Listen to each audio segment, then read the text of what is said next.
Magandang hapon mga ka-happy hour. Narito ang mga balita para sa MBC TV Network News Update 3 PM edition.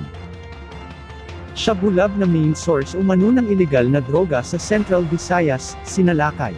Yan ang MBC TV Network News ni Edniel Parosa.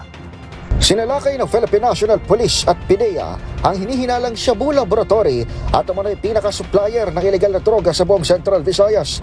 Ayon kay Police Regional Office 7 Director, Police Brigadier General Red Maranan, posibleng ang kusinang ito sa barangay Zapatera sa lungsod ng Cebu ang main manufacturer ng ipinagbabawal na gamot gaya ng party drugs sa kanilang lugar. Naaktuhan sa implementasyon ng search warrant ay isang 20 anyos na babaeng caretaker.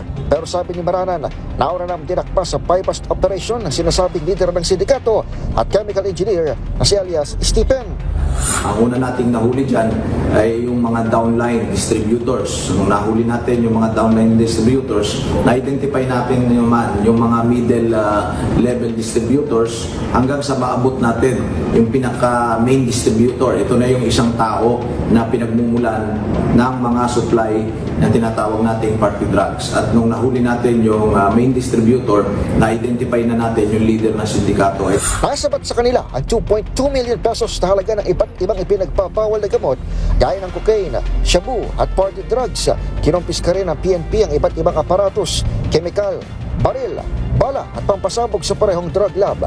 Bukod sa paglabag sa Comprehensive Dangerous Drugs Act of 2002, pinag-aaralan ngayon ng otoridad ang iba pang isasampang kaso dahil sa posibleng pananagutan ng establishmentong nagkakanong sa ilegal na aktibidad. Para sa MBC TV Network News, ito si Edniel Parosa na Laser H.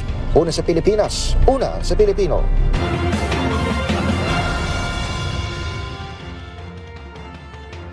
Samantala, Secretary Lazaro, nanumpa na bilang bagong kalihim ng DFA. Formal nang nanumpa kay Pangulong Ferdinand Marcos Jr. bilang bagong kalihim ng DFA, si Secretary Maria Teresa Lazaro.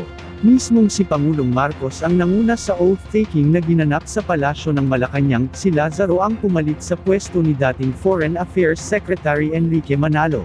Ginawaran din si Lazaro ng Order of Sikatuna ni Pangulong Marcos dahil sa kanyang katangi-tangi at dedikasyon sa serbisyo publiko sa loob ng 4 na dekadang exemplary leadership, partikular sa bilateral at multilateral diplomacy.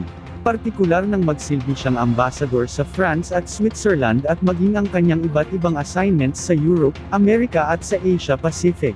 Kinilala ang naging ambag ni Lazaro sa interes ng Pilipinas critical foreign policy issues, kabilang ang maritime security, regional peace and stability, at multilateral cooperation. At yan ang mga balita para sa MBC TV Network News Update 3 PM edition.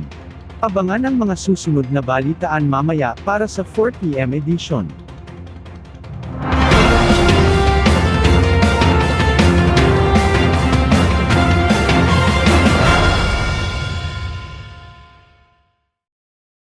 Mga ka-happy hour, kung gusto mong manood ang mga balita sa MBC TV Network News Update, mag-subscribe sa aming YouTube channel, i-like ang aming Facebook page, at i-follow sa aming TikTok account.